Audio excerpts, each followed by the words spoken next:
Here's a story I want to share with you. There was a dead church and there was a live church.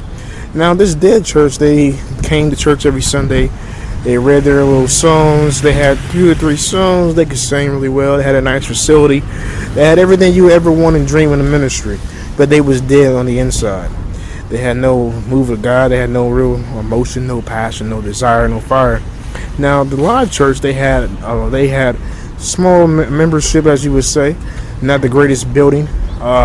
They was in a rough neighborhood, but the move and outpouring of love they showed to the people pricked their hearts. And so they had a community at the pulse.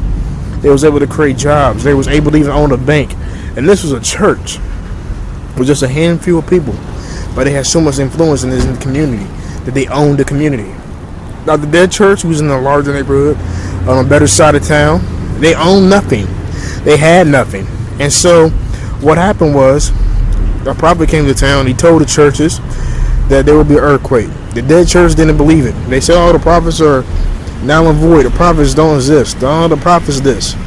They disbelieved and they did not listen to the warning of God. The live church, they went to pray in someone's basement. They prayed and they prayed, and their building was destroyed in the earthquake. Meanwhile, the dead church, they went to church as usual.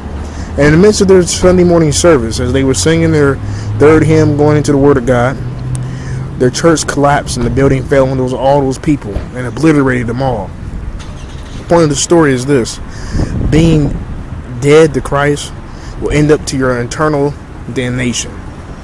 That's right, to your eternal damnation.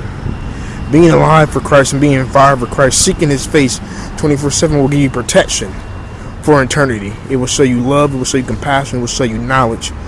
So what are you? Are you a dead Christian? Are you a live Christian? Do you lack fire but you have desire?